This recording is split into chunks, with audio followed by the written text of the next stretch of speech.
Parce que, curieusement, dans l'histoire des missions, il n'y a pas que les spiritaines.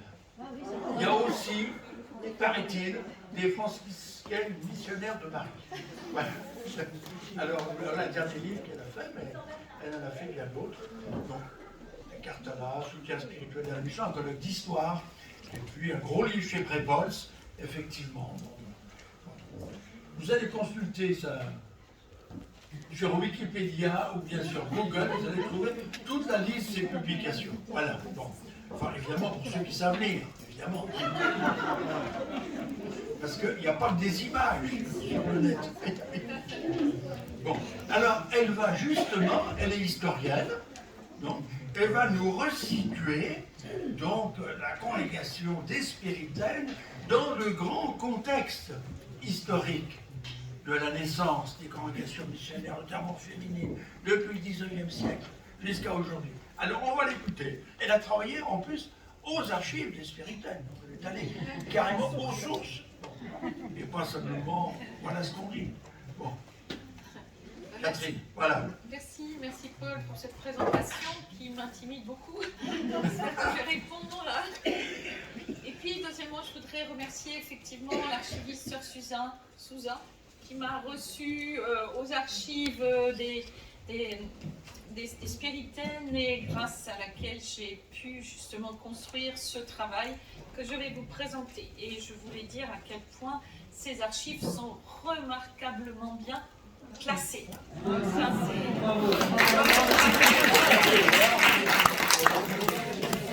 voilà. Alors, le titre qui a été donné, une congrégation uniquement missionnaire selon le désir d'Eugénie Capes dans son contexte historique. Et j'expliciterai peut-être en disant ou de la nécessité de resituer la fondation d'Eugénie Capes dans un contexte historique à plusieurs entrées, car en vous écoutant ce matin, j'ai vu qu'il y avait plusieurs entrées dans ce contexte. Il y avait tout d'abord le contexte politique de la Lorraine au sortir de la Première Guerre mondiale, et j'ai trouvé que c'était vraiment très très intéressant de voir cette situation très particulière et douloureuse pour celles qui ont fait partie des premières équipes des spiritaines. Il y a le contexte de l'église missionnaire avec cette place importante de la femme en mission. Et troisièmement, il y a le contexte propre de la fondation, dans lequel ce contexte, Eugénie, comme on l'a dit plusieurs fois, a été écarté des premières années de la congrégation et qui suscite un éclairage aujourd'hui. Alors, pour bien comprendre ce contexte à trois entrées, il m'a semblé important de reprendre dans un premier temps quelque chose qui m'a beaucoup frappé, c'est le récit de la redécouverte du rôle de Eugène Capes dans la fondation de la congrégation.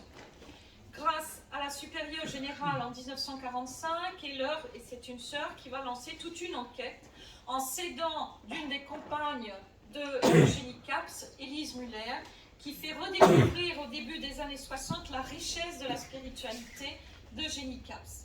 Dans un deuxième temps, je rappellerai le contexte de l'Église, la place des femmes dans les missions au début du XXe, et enfin, dans un troisième temps, comment la spiritualité des spiritaines s'est enrichie à la suite de cette reconnaissance d'Eugénie comme fondatrice à travers les constitutions de 1983. Et ça m'a beaucoup frappé de relire. Donc on m'avait confié les constitutions de la congrégation, de voir en fait qu'il y a trois piliers dans ces congrégations. Il y a à la fois la spiritualité d'Eugénie, l'expérience de 40 ans de vie spiritaine, de vie de mission, portée justement par les différentes supérieures générales, et troisièmement, la spiritualité de Lieberman. Alors, sur la spiritualité de Lieberman, je ne ferai qu'évoquer cette spiritualité, car demain nous aurons une grande intervention sur les liens dans la spiritualité d'Eugénie et de Lieberman, donc je ne veux pas empiéter sur le terrain du Père Richard. Alors, dans un premier temps, donc, la redécouverte du rôle d'Eugénie Capes dans la fondation de la congrégation. Et comme nous l'avons suivi lors de ces dernières interventions de ce matin, la congrégation des spiritaines s'est développée à partir de 1921 sous l'impulsion de Monseigneur Leroy, supérieur général des Spiritains, et tout en laissant progressivement de côté Eugénie Caps, comme elle l'a dit elle-même, celle qui avait eu l'intuition et avait lancé les premières fondations de cet institut. Et il faut attendre donc le supériorat de mère Josepha Biette en 1945 pour qu'on pose la question, mais où sont les archives de la fondation? Question fondamentale, on parle de vol, on parle de feu, où l'on aurait détruit ces documents, mais mère Josepha, qui est une femme tenace, voulut absolument mener l'enquête. Donc elle va s'adresser au supérieur général des Spiritains, que l'on a présenté ce matin, le père Louis Le Hinsec, qui lui confie des documents officiels de la Fondation qui sont dans les archives et a laissé quelques informations personnelles puisque lui-même avait été en lien avec Monseigneur Leroy, avait été consacré par Monseigneur Leroy et avait été supérieur, il a pris la succession aussi de Monseigneur Leroy en 1926. Il a été supérieur de 26 à 1950. Et donc a certainement, et ça j'ai pas trouvé les traces, mais a certainement connu Eugénie Caps lors de ses visites des maisons de France. Et par son intermédiaire, mère Josepha reçoit également des documents des pères de Neufgrange en Lorraine. En effet, en 1919, on l'a rappelé, Eugénie Caps avait établi une relation épistolaire avec le père Claus, on en a parlé aussi, et donc il restait des choses très importantes. Donc c'est une correspondance permettant de sortir, vous vous souvenez, du père, de l'emprise du père Eich, qui désirait fonder en Lorraine, et pas forcément selon les volontés de sœur Eugénie, donc ça je n'insiste pas. Or Eugénie insiste sur le fait que cette fondation, ça on le revoit sans arrêt, est uniquement missionnaire. Et qu'une congrégation de Lorraine accepterait, alors il y a cet aspect qui est important et on le voit bien dans le contexte politique, en fondant en Lorraine, on attirerait donc des jeunes femmes à la fois dans la zone parlant allemand de Lorraine, mais aussi d'Alsace et pourquoi pas d'Allemagne. Mère Josepha donc continue sa recherche, s'adresse aussi au père José da Cruz à Montana, dans le Valais en Suisse. C'est un sanatorium qui avait été fondé avant la Première Guerre mondiale, mais construit après la Première Guerre mondiale et qui était destiné à recevoir les missionnaires et séminaristes tuberculeux, où sœur Eugénie a vécu les 5 dernières années de sa vie, ayant la charge de supérieure de la communauté. Donc Montana avait accueilli des spiritaines dès 1924 et ce père José da Cruz, de plus, a connu Eugénie Caps, avait été impressionné par l'ardeur spirituelle de cette femme et lui avait demandé de faire le récit de sa vocation que nous avons à notre disposition aujourd'hui. Donc il avait recueilli de sœur Eugénie ses cahiers de recollection, une importante correspondance entre elle et l'abbé Eich depuis 1913 et surtout il avait aussi recueilli les documents du père Eich après sa mort en 1931. Donc il y avait des fonds qui dormaient et sous l'impulsion de cette supérieure générale, brutalement, tout se met en marche. Donc en 1954, mère Josepha poursuit sa quête des archives et envoie une religieuse, sœur Élise Muller, qui a été une des premières compagnes de sœur Eugénie, qui depuis le début de l'aventure, et avait donc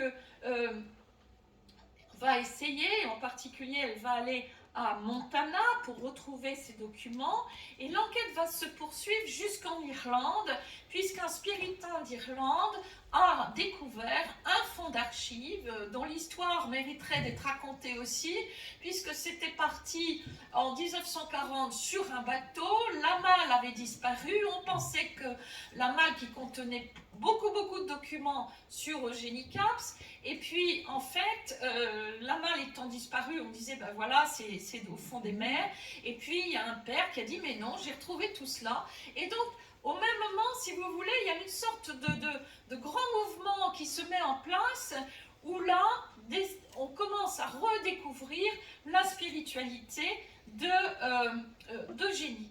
Et quelques mots quand même sur Élise Muller, elle est née à Sarrebruck en 1901, elle est décédée en 1970. C'est important parce que cette femme a vécu la fondation des Spiritaines, a vécu l'après-Seconde Guerre mondiale, où dans les congrégations, on commence vraiment à bouger, à remettre en cause beaucoup de choses. Le concile arrive, et là, évidemment, c'est tout un bouillonnement au sein de toutes les congrégations. Comment, en fait, revivre la spiritualité de chaque congrégation à la lumière du Concile Vatican II. Et donc, elle est morte en 70, elle a vécu tout cela. Hein. Et cette femme a un rôle certainement très très important dans la redécouverte de la spiritualité d'Eugénie. Donc, au chapitre donc, de 1955, chapitre des Spiritaines, on lui demande, la supérieure lui demande de présenter l'aboutissement de sa recherche. Et là, au chapitre, devant toutes ces religieuses, elle raconte l'histoire de la fondation. Et ça, c'est vraiment très fort. 1955, c'est-à-dire que brutalement, ça a été un choc pour les Spiritaines. Elle vivait, si vous voulez, dans la vision d'une fondation menée par Monseigneur Leroy, avec première supérieure, celle qu'on a présentée ce matin, Sœur Michael, et brutalement, on voit réapparaître un visage, une figure spirituelle, et chaque membre du chapitre a dit « mais on voudrait en savoir plus hein. ». Donc, on va continuer de collecter toutes ces informations, et à partir de là, va commencer tout un travail de relecture de la Fondation à partir donc de ces archives qui se sont reconstituées. Et en 1959, d'ailleurs, Sœur Michael, qui elle est retirée des fonctions dirigeantes de la congrégation, rend possible une nouvelle lecture des documents et elle écrit le 30 septembre 1959 « Dans cette fondation, je n'y suis pour rien, dit-elle, l'initiative de la fondation remonte à nos chères sœurs Lorraine. » Mais on aurait attendu qu'elle ajoute, et en particulier et fondamentalement, à Eugénie Caps. Bon. Je pense qu'au fond, on ne sait pas ce qui s'est passé. Donc moi, en tant qu'historienne, je ne peux pas rentrer dans l'histoire des relations entre Eugénie Caps et Sœur Michael, mais je pense que c'est en fait là, c'est une rencontre qui n'a pas eu lieu. Hein. Il n'y a pas eu de rencontre. On a parlé ce matin de la rencontre dans la première intervention. Et là, je suppose, quand on lit ce que j'ai lu de ces deux femmes exceptionnelles, hein, c'est qu'elles avaient, par leur éducation, une grande pudeur. Et au fond, elles sont restées dans ce cadre pudique l'une, Eugénie, ne voulant pas intervenir dans la nomination de Sœur Muller, et Sœur Muller ne voulant pas aussi peut-être encore faire souffrir davantage Sœur Eugénie. Je ne sais pas, c'est peut-être moi, enfin voilà, mes élucubrations, mais d'historienne, mais je pense qu'il y aurait vraiment tout un travail à faire en reprenant les archives, essayer de travailler sur cette relation étrange qui s'est développée entre les deux femmes. Donc, avant Neufgrange, l'idée de Sœur Eugénie, hein, ce qu'on va retrouver, donc c'est la fondation d'une œuvre de religieuse missionnaire, uniquement missionnaire, hein, ça c'est fondamental et on en reparlera tout à l'heure, avec une vie religieuse basée sur le renoncement et l'union intime au bon Dieu. Et ça, on l'a dit ce matin. Pourquoi je dis avant Neufgrange, pardon, hein, je saute un peu l'épisode, c'est que lorsqu'elle rencontre les Spiritains, et c'est surtout, on l'a dit, elle a, lors d'une exposition missionnaire, découvert, elle a acheté un livre qui est d'ailleurs aux archives, et ce livre, donc, elle a découvert la spiritualité de Lieberman. Et c'est en allant à Neufgrange qu'elle a compris cette spiritualité, en rencontrant pour la première fois donc, la communauté des Spiritains. Et donc avant Neufgrange, elle avait cette idée en tête, et après cette première rencontre, eh bien, dans le sillage de Lieberman, elle a cette vision de partir en mission, mais sur un continent bien précis, l'Afrique. Hein, et ça, c'est important. Et ayant aussi, hein, elle reprend la grande idée de la propre sanctification des membres, des membres de la congrégation une sanctification qui doit avoir pour but la sanctification des personnes que l'on rencontre lors de la mission. Alors il y a une chose aussi, mais ça je n'ai pas eu le temps de travailler, c'est l'influence du Carmel. Ça m'a beaucoup frappé plusieurs fois. Elle parle du Carmel, mais on n'a pas été beaucoup plus loin et je pense qu'il y aurait certainement un sujet à développer autour de l'influence du Carmel. Alors, il y a bien sûr, c'est l'époque après la Première Guerre mondiale, Sainte Thérèse de Lisieux, ça c'est évident, qui va devenir rapidement la patronne des missions, donc je crois qu'il faut voir le lien entre Carmel et mission, mais je crois que là, il y a un gros sujet à développer, le lien, cette nourriture dans la spiritualité de Sainte Thérèse de Lisieux, mais aussi Sainte Thérèse d'Avila, dans la spiritualité de Sœur Eugénie. Alors deuxième sujet, puisque c'est le contexte, mais je trouve intéressant d'avoir compris de quelle manière on redécouvre la pensée de Sœur Eugénie. C'est quelque chose d'assez original, mais je dirais que la conséquence de cette redécouverte, c'est que vous voyez, en 1955, 1960, et j'ai oublié de dire Élise Muller, qui en 65 va rédiger les origines de la congrégation. C'est un document qui est dans toutes les communautés, toutes les religieuses ont lu ce document, et Élise Muller, en fait, redonne vraiment vie à une spiritualité, mais en relisant avec, on est en 1965, vous voyez, 1921, ça fait avec 40 ans de recul. Donc c'est pas, elle aurait écrit en 1930, c'était la vision de 1930. Là, elle relit et elle écrit les origines avec ce recul de 40 ans. Et je trouve que c'est intéressant parce qu'au fond, c'est une manière nouvelle de lire la spiritualité d'Eugénie, mais en intégrant déjà l'expérience missionnaire de cette congrégation. Alors, deuxième question, c'est pourquoi une congrégation missionnaire en ce début du XXe et pourquoi en Lorraine? Alors, au XIXe siècle, je rappellerai quand même, le XIXe, c'est le siècle des femmes.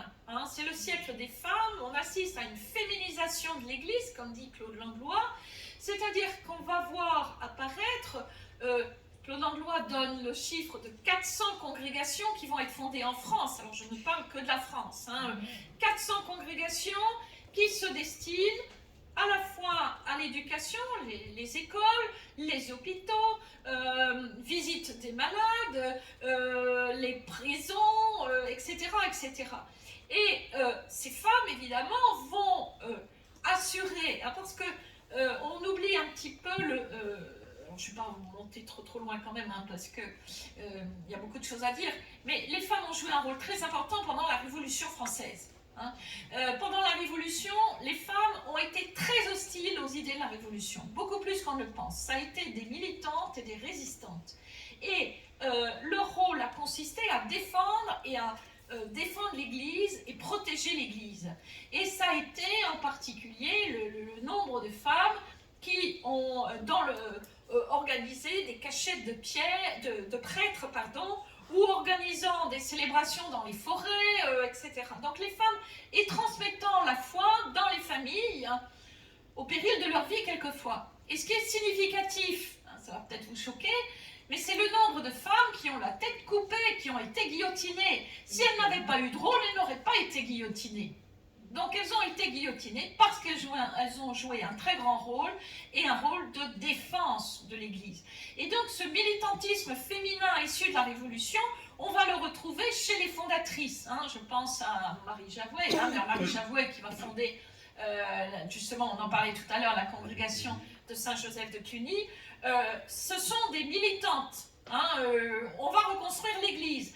Et donc ce militantisme se manifeste dans la fondation de ces congrégations. Donc, je saute, je ne sais plus où j'en suis, voilà.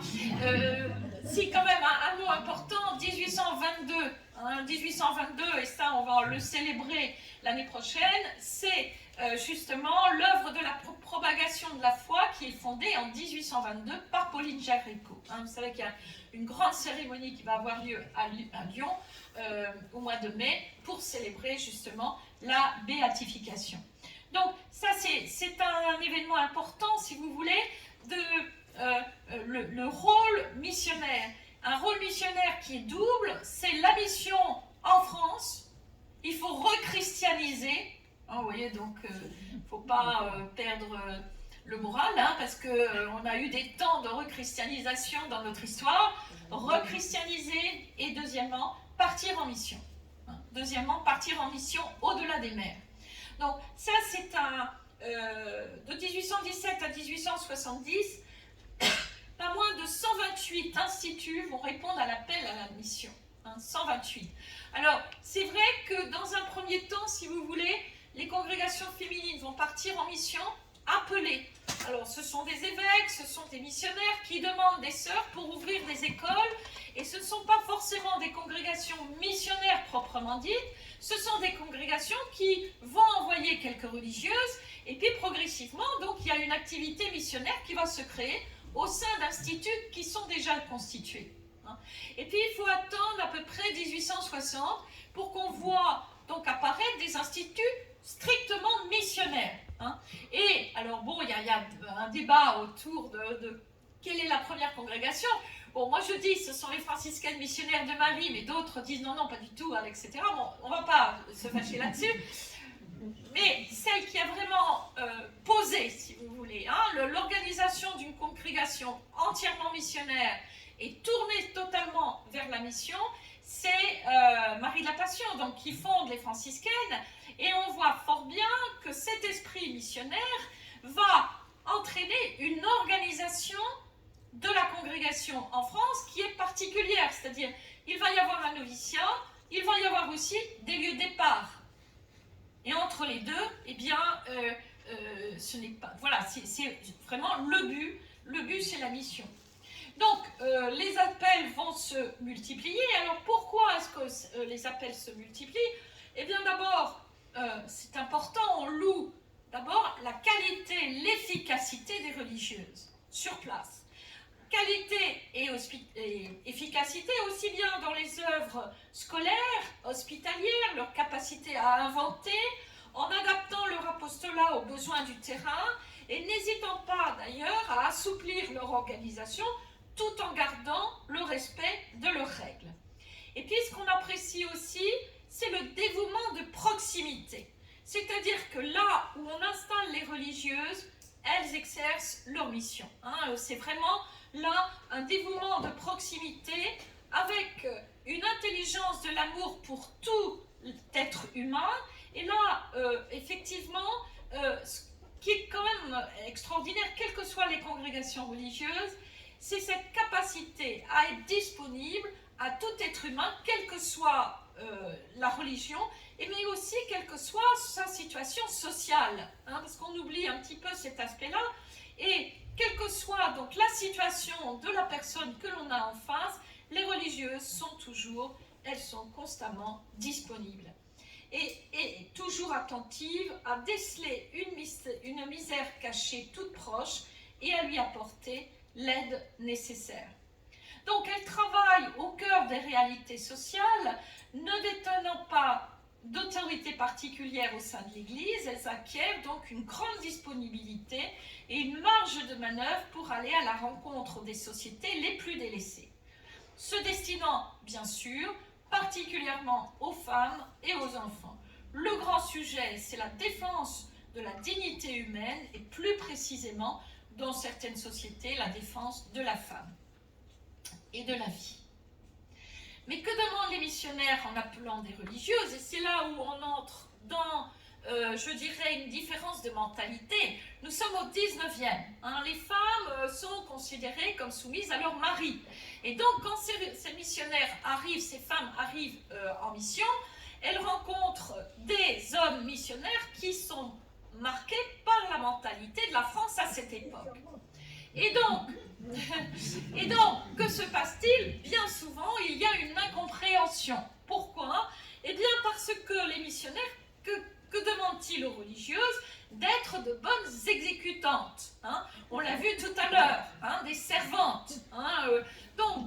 exécutantes dont l'efficacité est reconnue, certes, mais qui doivent rester soumises, obéissantes et mises sous double tutelle. Double tutelle, c'est-à-dire le supérieur de la mission, hein, ça peut être l'évêque. Vous savez, j'ai beaucoup travaillé dans les archives de la Propaganda Fide à Rome, et les lettres, on voit apparaître les premières lettres des religieuses en mission en 1860. Et là, on commence à dire non, ça va pas. Hein. Non, ça va pas, donc il va falloir revoir. Mais ce que j'ai apprécié, c'est que le pape et le préfet de la congrégation sont très attentifs à ce que disent les femmes. Parce que le but, c'est la conduite de la mission. Hein. C'est la conduite de la mission. Donc s'il y a des problèmes, il faut résoudre ces problèmes. Hein. Mais on a, quelles que soient les congrégations religieuses, on a des lettres assez amusantes, enfin des histoires assez amusantes, entre eux en Inde, des jésuites, les réparatrices, etc. Hein. Donc, mais à chaque fois, si vous voulez, on se dit, il y a un décalage énorme entre la vision de la femme par les prêtres missionnaires, par les hommes missionnaires, religieux, frères, etc., et les femmes, elles, qui sont portées, si vous voulez, par une vocation missionnaire, mais surtout, vous imaginez bien, elles sortent de leur cocon familial. Elles sortent, elles sont issues, par exemple, hein, j'ai suivi des religieuses, elles étaient de Bretagne, du Finistère, il a fallu d'ailleurs qu'elles apprennent le français, il ne faut pas oublier ça. Ensuite, un milieu paysan, et puis brutalement, elles se retrouvent en Algérie. Hein. Elles se retrouvent en Algérie, et il y a quelque chose de très fort dans l'évolution extrêmement rapide des femmes, c'est que d'abord, il y a une grande liberté d'action, il y a une capacité à voir quelle est l'urgence, et une mise au travail extrêmement rapide. Et c'est vrai que pour ceux qui ont appelé des femmes, hein, les prêtres missionnaires, bien souvent, eux avaient une vision, on va les mettre là, etc. Et les sœurs disent, ah ben non, mais attendez, il y a une urgence, ici, c'est là où on va travailler. Et là, il y a je dirais, parfois, des conflits. Voilà. Hein. Il y a parfois des conflits, mais je crois qu'on ne se rend pas compte de cette libération de la femme au vrai sens du terme quand elles arrivent en mission. Elles sont là pleines d'énergie, pleines d'audace, et elles ont une capacité d'être des femmes d'entreprise. Hein. Et ça, c'est vraiment très fort quand on lit les correspondances. On se dit, elles se réalisent, comme on dit, hein, en mission. Et bien souvent, donc, il y a des conflits. Alors, pourquoi? Alors, les conflits, on en voit hein, dans les archives. Cette liberté d'action, cette autonomie, donc certains chefs de mission n'apprécient pas cette liberté d'action parce que parfois, et ça je l'ai retrouvé, l'autorité ecclésiastique craint de perdre son statut de chef de mission. Il faut quand même cadrer les bonnes femmes, hein, en gros c'est ça. Hein, donc, j'avais trouvé ça dans une lettre, on craint de ne plus contrôler l'énergie de ces femmes. Hein, c'est-à-dire que, bon, elles sont tellement dynamiques que... voilà. Donc on se souvient de démêlés épiques, hein, en particulier entre Mère Marie Jaffoué, supérieure des sœurs de Saint-Joseph de Cluny, avec son curé de Mana en Guyane, où il envisageait de fonder un village carrément pour les anciens esclaves, les sortir de l'esclavage, à l'exemple des réductions des jésuites. Et là, le curé était complètement dépassé par les idées de Mère Marie Jaffoué. Or, la religieuse en mission reconnaît l'autorité du missionnaire, elle reconnaît l'autorité du vicaire apostolique, mais elle entend garder son espace d'initiative et de prospection. Donc, elle se découvre en fait actrice en mission à part entière. Et c'est ce que voulait en fait Eugénie Caps. Hein, quand on lit attentivement ses écrits, on voit fort bien qu'elle voulait fonder. Enfin, moi, j'étais assez surprise d'une lettre qu'elle envoie au Père Claus, où son style est vraiment déjà très autoritaire. Hein, je vous cite, hein, 28 octobre 1919, « Permettez que de simples filles vous adressent ces quelques lignes. » Bon, déjà, c'est assez tonique. Hein, Nous sommes plusieurs filles de la Lorraine qui aspirons depuis longtemps à la vie intérieure et aux missions. Dans ce but, nous avons déjà fondé un petit noyau de famille. Nous sommes prêtes à donner tous les renseignements. Nous savons qu'aucune maison de sœurs missionnaires proprement dite n'existe encore en Lorraine. Nous croyons que les vocations, etc., etc. Nous, tout est déjà défini. Et je pense que Monseigneur Leroy a eu peur. Et voilà. Moi, c'est mon impression, ayant travaillé sur les relations entre les congrégations missionnaires hommes, je pense en particulier aux jésuites et aux réparatrices en Inde, que j'ai travaillé. Il a dû se dire comment je vais faire pour appliquer mes propres idées. Voilà. Mais la lettre est tout à fait significative de l'esprit de Génie. Elle a tout dans la tête. Et à mon avis, en mission, eh bien, elle aurait organisé ses missions à sa manière, sous l'autorité, bien sûr, grand respect pour l'autorité supérieure, mais comment faire pour canaliser cette missionnaire. Donc il y a certainement peut-être une peur qui s'est développée au fur et à mesure que Monseigneur Leroy apprenait à connaître Eugénie Caps. Mais j'aurais juste un mot sur la question, c'est que ces sœurs en mission, d'une façon générale, ce qui est frappant, si vous voulez, c'est qu'elles exercent cette ascendance bienveillante au sein des populations. Parce que ce qui est important aussi, c'est de voir comment sont reçues ces religieuses. Quels que soient les milieux, quels que soient les peuples et les cultures, elles sont accueillies. Elles suscitent le respect, la confiance, honorées en tant que femmes et missionnaires, et progressivement, elles apparaissent comme des personnages familiers, proches, accessibles. On va voir la sœur. Elle a certainement un médicament, elle a certainement un conseil, elle a certainement... qui écoute les confidences, donne des conseils, et au fond, les sœurs se font toutes à tous, quels que soient les mondes dans lesquels elles vivent. Et cette image de disponibilité, d'attention et de bienveillance qu'elle témoigne auprès des populations, les religieuses veulent la défendre, craignant bien souvent que l'autorité ecclésiastique n'étouffe leur esprit d'entreprise. Ça, je l'ai retrouvé assez souvent. Donc, à partir de ce que je vous ai présenté, je l'ai déjà un petit peu dit, et pourquoi est-ce qu'elle a été mise à l'écart, parce qu'au fond, c'est la question. Donc, la première raison, je vous l'ai dit tout à l'heure, c'est son tempérament déterminé. Est-ce que, alors je ne fais que poser des questions parce que je n'ai pas les réponses. Je les ai pas, peut-être qu'on les trouvera peut-être plus dans la correspondance de Monseigneur Leroy, mais c'est son caractère déterminé et fort qui a pu faire peur, ce que je vous ai dit, à Monseigneur Leroy, qui souhaitait à la tête de cette congrégation une religieuse, pas forcément plus soumise, mais plus diplomate, peut-être plus organisatrice, et peut-être, un petit peu plus posée.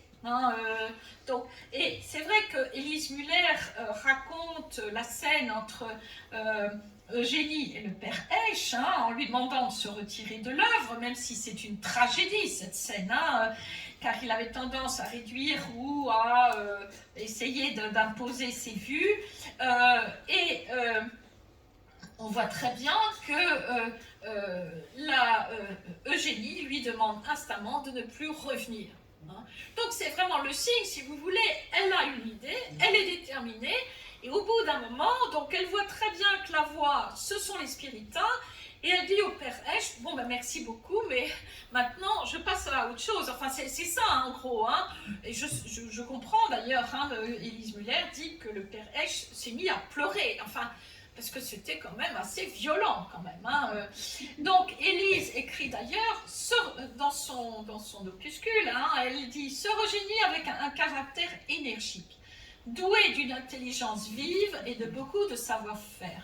Mais elle était fortement marquée par son père, chef de gare, imposant ses volontés et facilement irritable. » Donc on voit bien, si vous voulez, ce caractère fougueux. Et peut-être que Monseigneur Leroy a peut-être eu peur, hein, voilà, mais je ne fais que poser des questions. La deuxième raison qui va conduire Monseigneur Leroy, peut-être, hein, c'est à mettre de côté Eugénie, c'est ce rattachement toujours à la Lorraine. Hein. On le voit bien, on l'a vu dans toutes les interventions ce matin, hein, sa volonté d'ancrer la congrégation en Lorraine, la faisant fonder comme une œuvre lorraine, sans exclure quant au recrutement ni pays ni personne.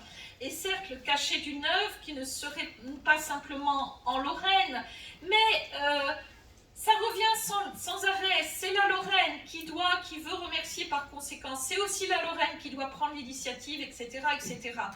Et Monseigneur Leroy, qui est normand, on l'a bien dit, s'il soutient la fondation de la congrégation missionnaire, mais souhaite en faire une congrégation française, hors de l'identité encore marquée par l'Allemagne. Et si vous voulez, on se resitue en 1919, en 1920, le drame, la tragédie de la Première Guerre mondiale. Toutes les familles ont perdu un frère, un fils, et il est vrai qu'on imagine fort bien dans le postulat comme dans le noviciat, quand des jeunes filles venant de Normandie, venant du centre de la France, entendent d'autres jeunes filles du noviciat parler allemand, mais c'est la guerre et c'est la mort peut-être de 2 frères, de 3 cousins, faut pas oublier cet aspect-là, et c'est vrai que c'est compliqué à gérer, parce que c'est douloureux, il faudra des années et des années avant d'apaiser la douleur de cette Première Guerre mondiale. Donc, Monseigneur Leroy souhaite en fait détacher très rapidement cette nouvelle congrégation de cette identité germanique, hein, pour faire court, c'est-à-dire ces femmes qui parlent une langue germanique, je dis bien une langue germanique parce que vous avez des cantons qui parlent un patois germanique, vous en avez d'autres qui parlent allemand, donc on est dans un monde qui est resté, mais bien avant la Première Guerre mondiale, hein, comme quelqu'un me le disait tout à l'heure, germanique, hein, depuis des siècles. D'où le choix de sœur Michaëlle Dufay, normande et à Rouen. Il faut que l'institut soit français. C'est ce qui est écrit, hein, Monseigneur Leroy. J'ai du reste une personne remarquable à tout point de vue. Et très rapidement, il a dans sa tête le nom de la jeune sœur qu'il va nommer. Et la charge confiée au père Onfroy de la maison postulat de Jouy-en-Jar, en Arche, en Moselle, a surtout pour but d'éliminer la langue allemande de la vie quotidienne. Et d'ailleurs, hein, il ne va pas hésiter à renvoyer les postulantes encore trop attachées à leur identité germanique. Donc, on peut dire que de souffrances infligées à ces pauvres postulantes qui n'ont en fait comme seul reproche, le seul reproche qu'on peut leur faire, c'est qu'elles sont tributaires de l'histoire. Hein. Les pauvres, elles ont vécu des choses très douloureuses et on leur reproche ce qui a été une façon de... Enfin, elles ont subi l'histoire. Et puis, je pense aussi une troisième raison, c'est le décalage dans la vision de la mission entre Monseigneur Leroy, qui a été missionnaire de longue date en Afrique, en Inde, à Zanguebar, puis vicaire apostolique du Gabon, et sœur Eugénie, qui a une vision très idéalisée de la mission. Et je pense que là aussi, il y a certainement eu peut-être une absence de compréhension entre, on le voit bien hein, dans les écrits d'Eugénie, c'est vraiment tout un détachement, dépouillement de soi pour se mettre au service de la mission. Elle parle de l'Afrique, effectivement, mais qu'est-ce qu'elle connaît de la mission? Or, Monseigneur Leroy, lui, savait les réalités. Il savait, il les avait vécues, il avait connu la difficulté, et il avait vu aussi hein, les sœurs, donc c'était au Cameroun, c'était les sœurs allemandes qui étaient en poste au Cameroun, et il les avait vues vivre dans la réalité du pays. Et peut-être, alors c'est toujours... Moi, c'est une question, hein, je ne réponds pas, mais je pose la question. Est-ce qu'au fond, ce décalage dans la vision missionnaire, n'a pas joué en défaveur aussi de Jenny Caps. Mais bon, peut-être que le Père Richard répondra demain. Non. Mais je pense qu'il faut poser cette question. Voilà. Et donc, en reprenant un petit peu tous ces éléments, au fond, Monseigneur Leroy, oui, avait perçu chez Mère Michaël une femme beaucoup plus pragmatique dans sa vision des choses et qui répondait avec plus de clairvoyance peut-être et de simplicité aux besoins de la mission. Et puis troisièmement, donc, cette congrégation qui renoue avec sa spiritualité d'origine, celle de Jenny Caps, qui est portée toujours par la spiritualité des spiritains, au fond, va prendre du temps après le concile pour essayer de redéfinir sa propre spiritualité. Et au fond, en relisant vos congrégations 83, moi j'ai vu qu'en fait, c'est une congrégation qui est portée par 3 spiritualités. C'est tout d'abord, donc, on le sait, vocation totalement missionnaire, c'est ce qui est dit dans le livre, tourné vers le don de sa vie au service du salut des âmes, sous l'inspiration donc de continuer, ça je trouve important, continuer l'œuvre de Jésus. Donc on voit fort bien que dans ces constitutions, on reprend les points fondamentaux de la spiritualité de Jenny Caps. Ça c'est le premier point. Donc, on revoit continuer l'œuvre de Jésus, c'est une lettre de sœur Eugénie Caps à Catherine Franz en 1927. L'inspiration de l'Esprit Saint, Eugénie écrit en 1921, Saint-Esprit, Dieu d'amour et de sanctification, vous me remplissez de vos grâces, donnez-moi les grâces nécessaires à ma vocation de sœur missionnaire du Saint-Esprit. Et puis il y a le lien bien sûr avec Marie, médiatrice du salut, modèle pour les sœurs missionnaires. Il y a aussi, et ça on retrouve dans la spiritualité de Jenny Caps, l'exigence d'un abandon total de sa vie à Dieu et une volonté de tendre vers la perfection. Mais ce que je trouve très fort dans la spiritualité de Jenny Caps et qu'on retrouve dans vos constitutions, c'est la place d'une vie intérieure intense. Comment faire le bien, dit-elle, comment faire le bien si ce bien je ne le prêche pas par l'exemple? Mon Dieu, façonnez mon âme pour vivre uniquement de vous. Donc la vie intérieure, et pratiquer cette vie intérieure, non pour qu'ensuite nous gardions pour nous ce que nous avons médité, mais nous sortirons, dit-elle, dans le tumulte des hommes et transmettrons à ces gens ce que le Seigneur nous a appris. Donc j'aime beaucoup ça reprend un peu le pape François, sortir aux périphéries. Nous sortirons dans le tumulte des hommes. J'aime beaucoup cette formule. Et au fond, dernier point dans cette spiritualité, j'ai pris que l'essentiel, c'est cette notion du surnaturel au quotidien. C'est-à-dire qu'en fait, dans cette vie au service des autres, il y a évidemment une présence de Dieu, comme elle dit d'ailleurs, même pendant mon travail, car la vie d'une sœur missionnaire est de vivre surnaturellement, le surnaturel au quotidien. Alors, ça c'est le premier pilier de la spiritualité. Le deuxième pilier, c'est Lieberman, bien sûr. Eugénie Caps et les spiritaines vont reprendre les points essentiels. Bon, je ne vais pas approfondir. C'est répondre aux besoins actuels du monde et de l'Église. L'union à Dieu par l'oraison, on en a reparlé. Rechercher la perfection de la charité, que notre pauvreté exige adaptation, constante recherche dans le désintéressement, et puis l'esprit de sacrifice et de renoncement. Et puis il y a le troisième point, troisième pilier de cette spiritualité, eh bien c'est l'expérience des sœurs en mission, en lien avec la première supérieure générale, sœur Michaël Dufay, mais aussi cette expérience de 40 ans de mission. Et au fond, ces constitutions, on le voit bien, se nourrissent à la fois de la spiritualité de Jenny Caps, à la fois des spiritains, mais aussi de cette expérience qui existe déjà dans la congrégation et qu'on retrouve à l'intérieur de cette congrégation.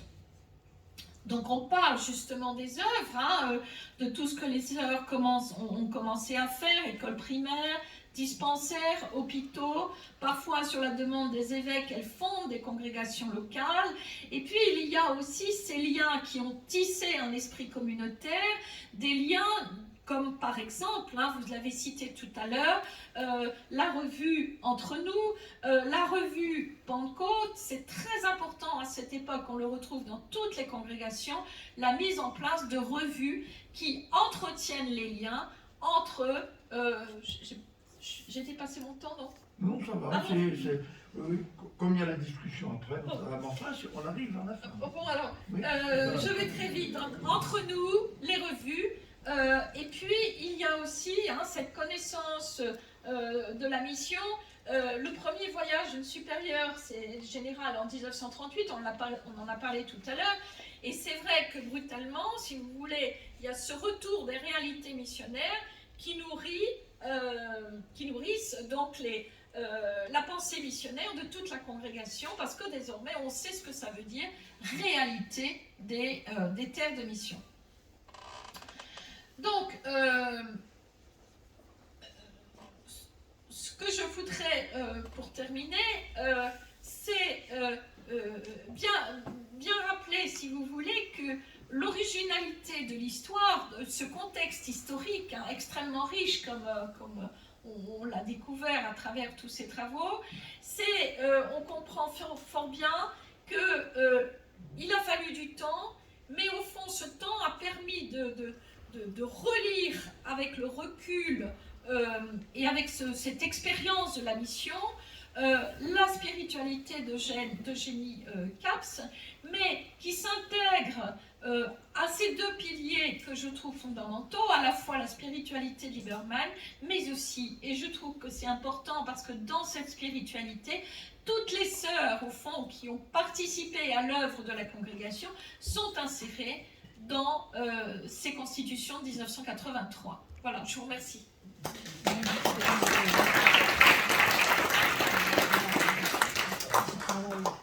Nous avons maintenant une petite demi-heure d'échange possible.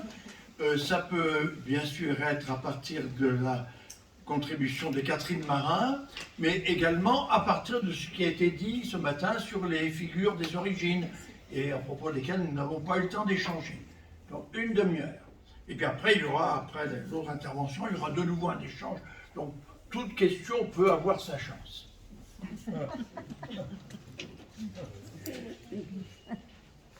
Si quelqu'un veut poser des questions, on peut faire circuler le micro, peut-être, non? Oui. Qui veut poser des questions?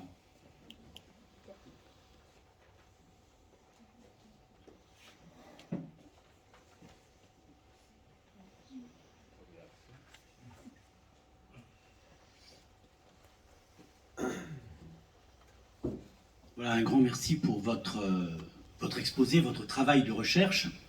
Et simplement, c'était de dire, en fin de compte, on est dans une actualité, en fin de compte, brûlante, là, sur la question des femmes, la présence des femmes dans l'Église.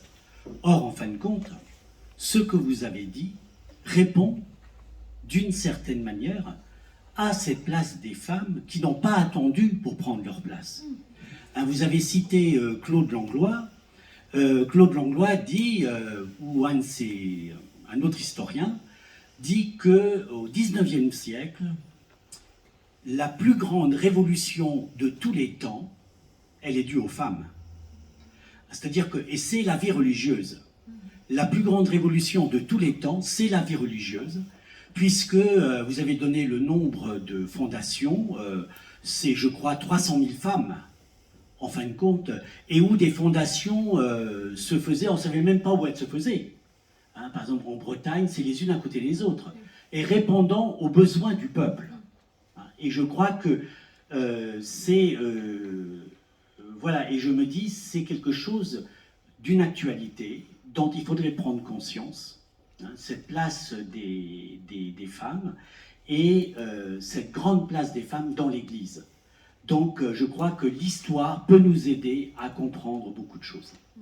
Merci. Merci, merci. Effectivement, j'ai beaucoup travaillé sur les femmes dans l'Église, hein, le rôle des femmes, et je crois que dire il faut que les femmes aient un rôle dans l'Église, mais elles ont toujours eu des rôles, hein, des rôles assez différents. Et un des rôles fondamentaux pour moi, c'est la transmission de la foi au sein d'une famille. Qui transmet la foi? C'est la femme, c'est la mère. Hein. Je ne sous-estime pas le rôle des pères, bien sûr, mais le rôle de la mère, c'est quand même, ça a été toujours quelque chose de fondamental. Et on se demande d'ailleurs en ce moment s'il n'y a pas rupture, hein, dans cette transmission de la foi, parce que les jeunes mamans, hein, le matin on les voit, elles courent avec les petits bébés à mettre à la crèche. Là, il y a une rupture, hein, en ce moment. D'autre part, effectivement, les femmes ont toujours eu un rôle, en fait, les deux rôles fondamentaux de la femme, en dehors de cette transmission au sein des familles, c'est l'enseignement et le soin. Hein, l'enseignement et le soin. Et c'est vrai que ces femmes, on les voit apparaître, elles sont beaucoup plus visibles, si vous voulez, à partir du XVIIe, à partir de la réforme tridentine, hein, du concile de Trente. C'est-à-dire que dans les paroisses, on va demander de diversifier les activités pastorales, et là, les femmes vont intervenir. Mais ça va, on le voit très bien d'ailleurs, hein, avec Saint Vincent de Paul, on voit Jeanne de Chantal, on voit Saint François de Sales, où des femmes fondent des congrégations déjà au XVIIe siècle. Et alors ce sont les Visitandines, les Ursulines, les filles de la charité, parce que Vincent de Paul a bien compris qu'il faut lancer, il dit, hein, il faut lancer les sœurs dans les rues. Hein, il ne faut pas qu'elles restent dans les couvents. Donc ça a été, c'est vraiment le développement des congrégations apostoliques. Mais les femmes laïques ont un rôle aussi important dans les paroisses. Hein. Simplement, ce n'est pas écrit dans l'histoire. Elles ne racontent pas. Et puis, il y a quand même quelque chose de très fort qui apparaît à la fin du XVIIe et surtout au XVIIIe, c'est l'engagement des femmes dans les tiers ordres. Hein. Et ça, c'est vraiment à travailler aussi. Dans les tiers ordres, je pense, par exemple, Nicolas Barré qui fonde les Sœurs de l'Enfant Jésus, qui sont des maîtresses, hein, c'est l'association des maîtresses charitables au début, mais vous allez avoir aussi au tout début du XVIIIe le tiers ordre du Mont Carmel, justement, Notre-Dame du Mont Carmel. Et qu'est-ce que ces femmes s'engagent? C'est déjà vraiment un grand engagement de ces femmes qui font vœu de célibat, qui suivent déjà une vie spirituelle, tout en vivant au milieu du village, au milieu du quartier, mais qui s'engagent à ouvrir des écoles et à enseigner. Et même à Angers, au tout début du XVIIIe, vous aviez une école pour former les formatrices, hein, pour former les maîtresses. Donc vous voyez qu'il y a tout un mouvement, et c'est très étrange parce que ce mouvement, c'est normal. Voilà, les enfants recevaient l'enseignement de ces femmes, de ces maîtresses, ce qu'on appelait des maîtresses. Et souvent, d'ailleurs, elles se mettent en communauté, et souvent, c'est par cette communauté que se fonde une congrégation au XIXe. Hein, elles se reconstituent après la Révolution, et ce sont des congrégations qui se créent. Donc il y a cet aspect-là, sans compter que jusqu'à la Révolution française, dans les hôpitaux, les infirmières sont des religieuses. Hein, sont des religieuses. Et le gros problème va se poser pour la Révolution française, puisque toutes les congrégations sont détruites. Et lorsque la guerre éclate en 92, il n'y a plus d'infirmières dans les hôpitaux, puisque les filles de la charité. Alors bon, on va construire quelque chose de bizarre. On va aller chercher les sœurs qui étaient des infirmières en leur disant vous restez en laïque. Et puis un petit peu comme l'histoire de votre costume, hein, costume d'infirmière, comme ça vous n'aurez pas à changer de costume si on a encore des lois anticléricales. Eh bien c'est ça, donc vous vous mettez en civil. Mais en fait les sœurs très rapidement, en fait, clandestinement, elles reconstituent des communautés. Hein, pendant 93, 94, 95, jusqu'à ce que Bonaparte arrive au pouvoir. Mais ce qui est quand même important, c'est que Bonaparte accepte toutes les communautés religieuses se reconstituent, de religieuses se reconstituent très rapidement, il ne va autoriser qu'une congrégation masculine, ce sont les frères des écoles chrétiennes. Donc c'est intéressant, au fond, on reconnaît l'efficacité, l'utilité des sœurs dans une société, et à partir de là, c'est vrai qu'elles vont jouer un rôle extrêmement important, nouant, en fait, elles sont vraiment des médiatrices de la charité, parce que, quels que soient les lieux, quelles que soient les fonctions, elles humanisent les populations qu'elles rencontrent. En soignant, en allant, il y a les visites à domicile, il y a les écoles, il y a une humanisation et surtout une volonté donc d'élever dans ce sens, de faire monter vers le haut, les enfants en particulier, ça c'est quelque chose qui revient, mais je suis tout à fait d'accord, les femmes ont eu un rôle dans l'Église, mais il est vraiment temps qu'on dise, attendez, on n'a pas attendu les féministes d'aujourd'hui ou les Anne Soupa pour dire vraiment les femmes doivent avoir un rôle dans l'Église. Alors est-ce que dans l'esprit de Madame Soupa, c'est de dire il faut qu'elles aient de l'autorité, c'est plutôt cette notion de l'autorité, plus qu'autre chose. Voilà.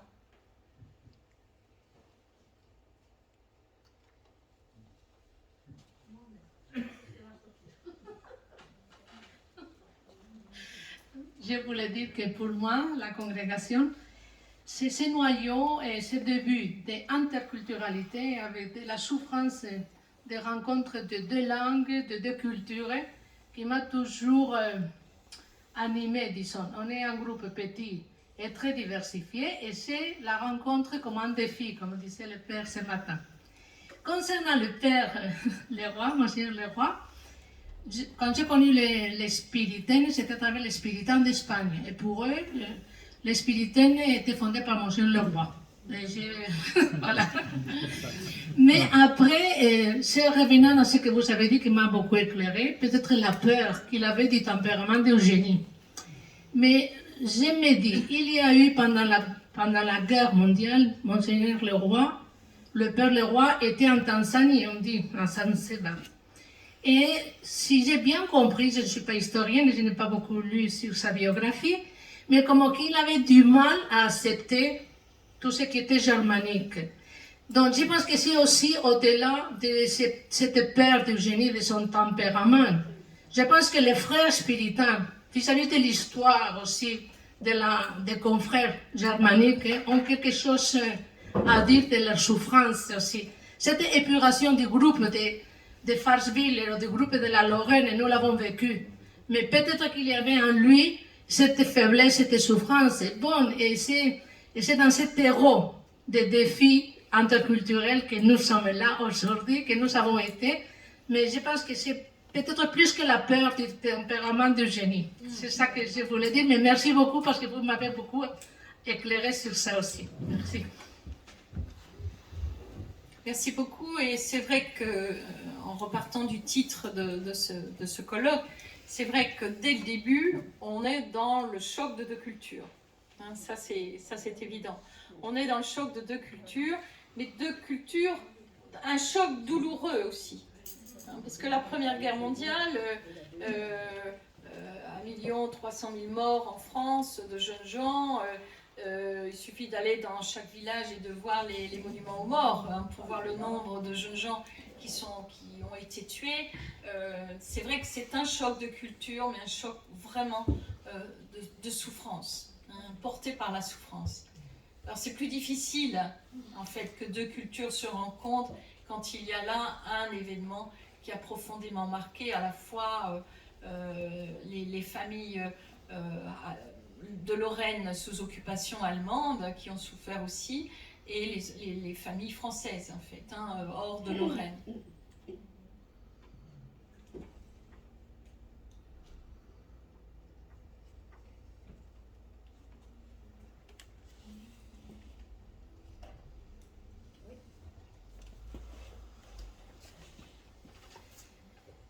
Alors moi, c'est pas tellement une question, c'est plus une interrogation justement par rapport au caractère d'Eugénie.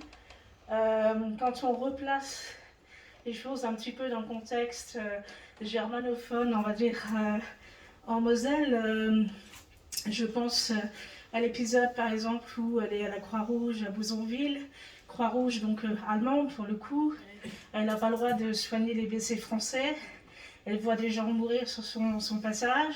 Bon, certaines fois, elle va porter de l'eau à des blessés français, j'allais dire envers et malgré tout, contre les armes. C'est une situation parmi d'autres. Il fallait quand même une force de caractère qui s'est peut-être forgée là aussi au contact de la situation, au contact aussi du contexte qu'elle vivait au quotidien. Et pour moi, c'est peut-être aussi la marque j'allais dire, de tout ce milieu dans lequel elle a baigné. Même si il y a probablement, j'allais dire, ce caractère très fort, voilà, c'est une empreinte, en quelque sorte, dans le modelage des gens. Et quand on regarde parmi les Mosellans, je crois qu'on est beaucoup à avoir un caractère de cette trempe-là.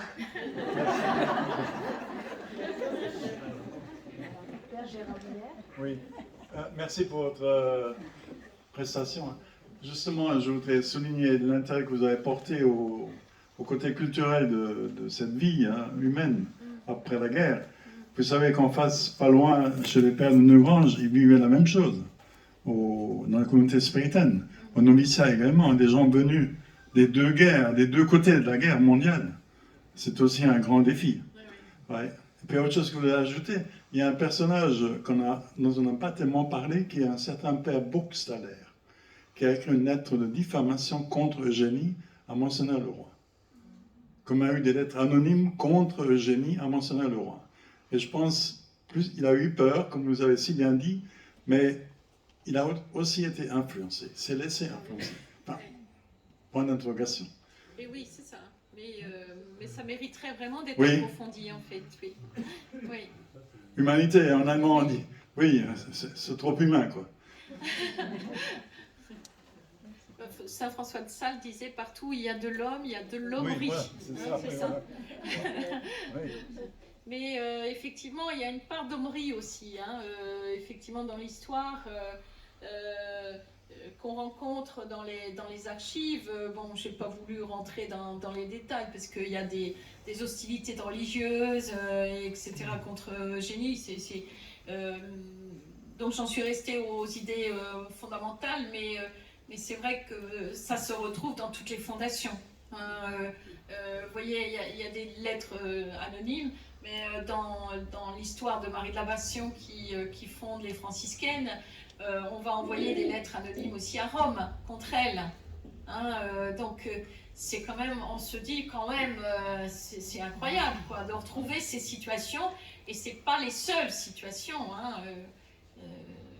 Mais ça, vous avez raison de souligner les éléments d'hommerie qu'on peut retrouver aussi dans cette histoire. Oui. Oui, oui.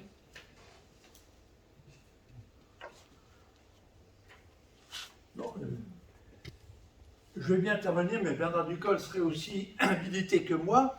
Il faut effectivement rappeler que Monseigneur Leroy était en mission aux Anguebars, au Kilimandjaro, qui à l'époque était une colonie allemande, et qu'il a beaucoup souffert de l'autoritarisme et du style allemand de la colonisation. Et il a quitté le Kilimandjaro excédé justement par la colonisation allemande.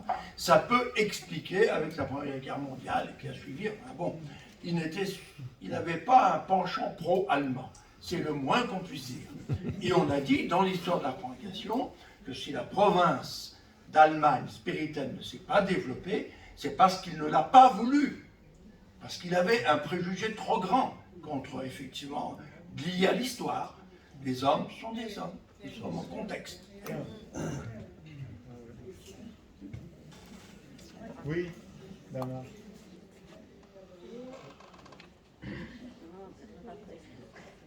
Oui, Pierre Loubier, je m'appelle. J'habite ici. Alors, je me sens un peu déculpabilisé à travers votre histoire, parce que je vois quand même que les femmes prennent toujours leur place.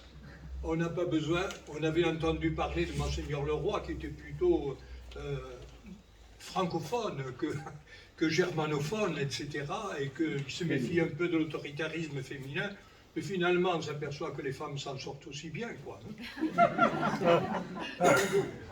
Et en plus, le pape les encourage dans ce chemin-là. Voilà, c'est tout ça.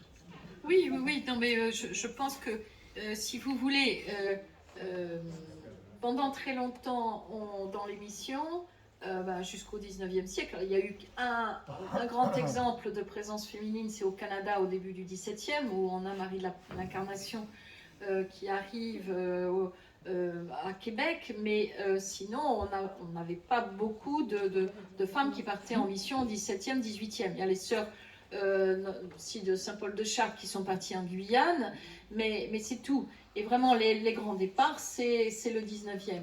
Hein. Alors, effectivement, je vous parle de conflits, mais il y a... ce qui m'a beaucoup frappé en travaillant sur les missions au 19e siècle, c'est qu'une mission marche bien quand il y a une bonne harmonie entre trois catégories au sein de la mission. C'est le père missionnaire, les sœurs, et la troisième catégorie, ce sont les acteurs locaux. Et les acteurs locaux, ce sont les jeunes femmes, les jeunes hommes de la mission, chrétiens, qui travaillent avec le missionnaire et avec les sœurs. Et au fond, ça fait une équipe, et une équipe qui marche bien. Et ça, à chaque fois, une mission se développe, s'enracine, le christianisme s'enracine, quand ces trois composantes, en fait, s'entendent très bien.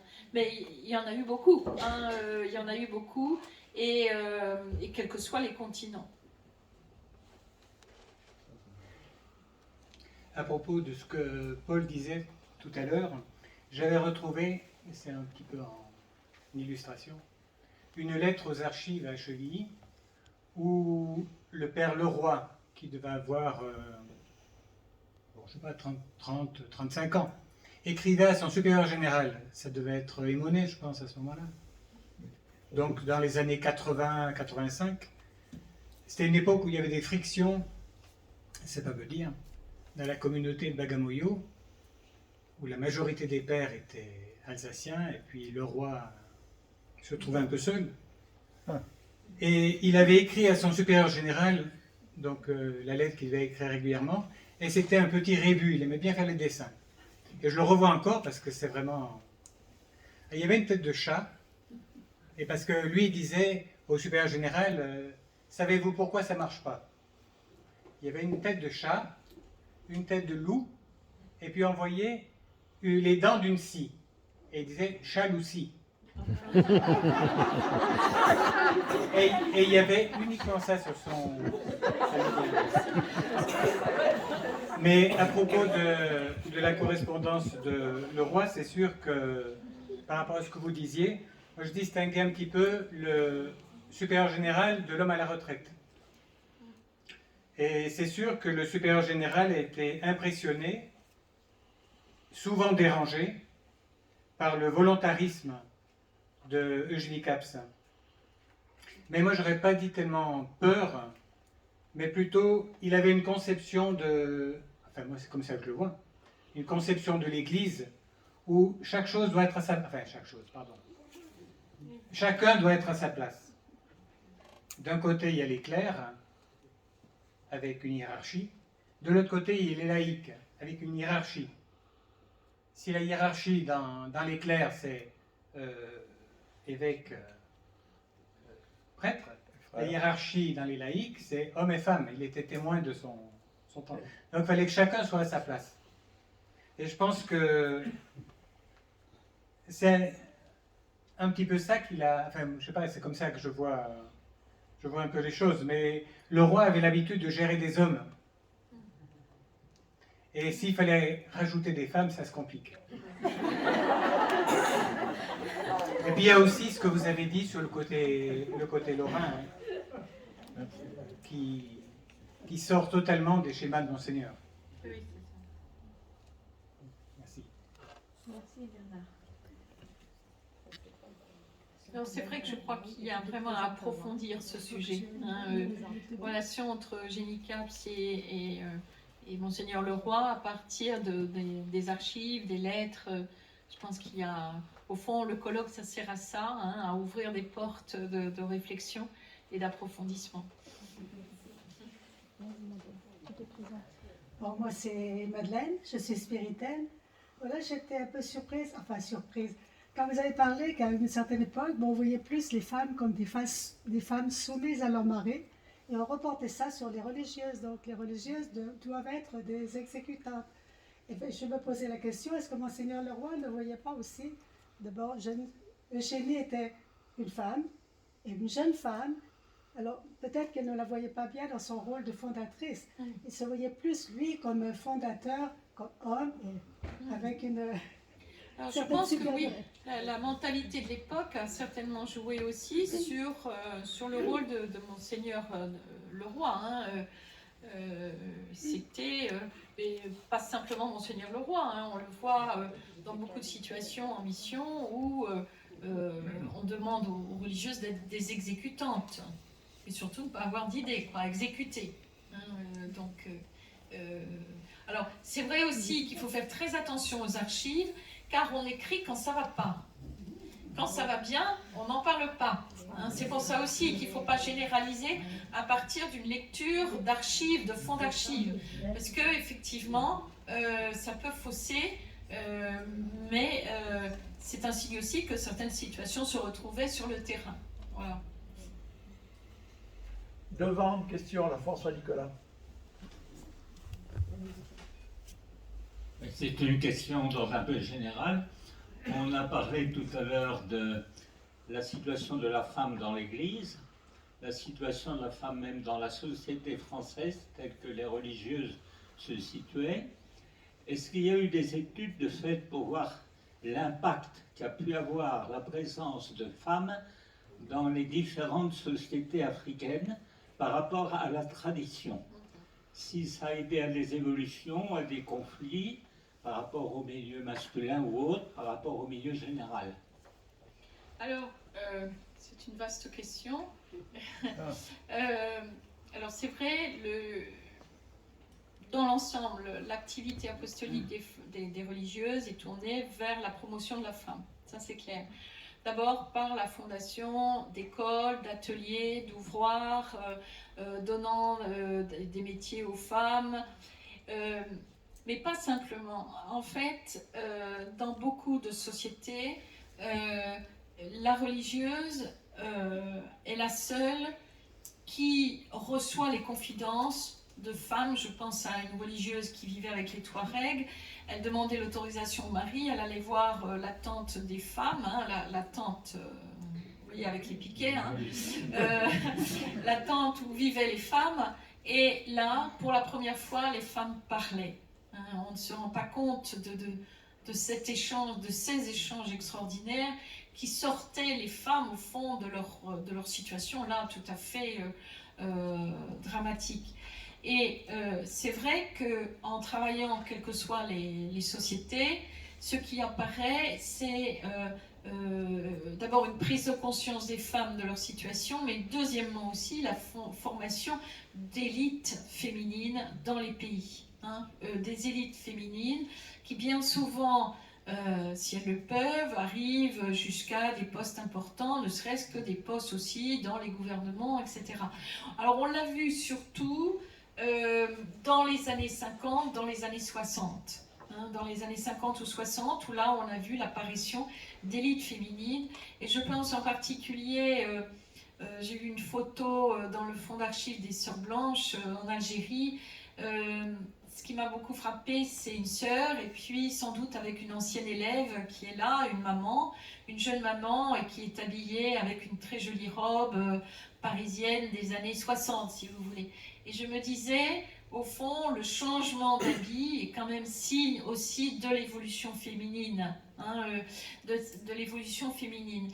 Et c'est vrai qu'il y a toute une place de la femme dans la société qui garde sa religion, parce que ça j'insiste bien, les femmes ne sont pas là pour convertir, elles sont là pour apporter les valeurs chrétiennes. Et surtout, une des grandes valeurs chrétiennes, c'est la fondation de famille selon le modèle chrétien, hein, c'est-à-dire un homme, une femme, et dans des mondes musulmans ou africains, c'est quelque chose, c'est une conquête qui est très, très difficile. Hein. Donc il y a tous ces éléments-là, enfin je vous dis ça en vrac, si vous voulez, en répondant à votre question, mais je pense qu'il y a effectivement, grâce à la présence des sœurs, je pense aussi à une Libanaise, une femme musulmane qui me disait que son moment le plus heureux dans sa vie, c'est lorsqu'elle était pensionnaire dans une institution religieuse. Et ce qui est quand même intéressant, c'est que dans cette institution religieuse, je pense au Liban, parce que c'était le cas que j'étudiais, il y avait des jeunes juives, il y avait des jeunes chrétiennes, alors chrétiennes avec toutes les composantes du Liban à cette époque, et des jeunes musulmanes. Et au fond, il y avait un vivre ensemble qui se faisait naturellement au sein de ces grands établissements. Et moi, je trouve qu'on devrait revoir et réfléchir sur ce vivre ensemble. Pourquoi, au fond, ce vivre ensemble était si facile et si simple dans ces grands établissements.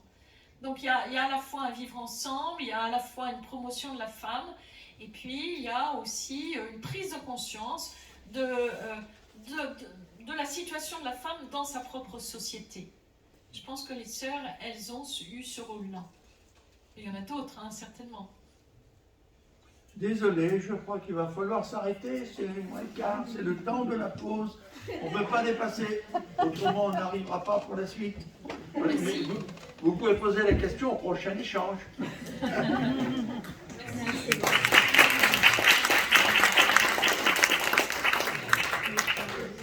Un quart d'heure.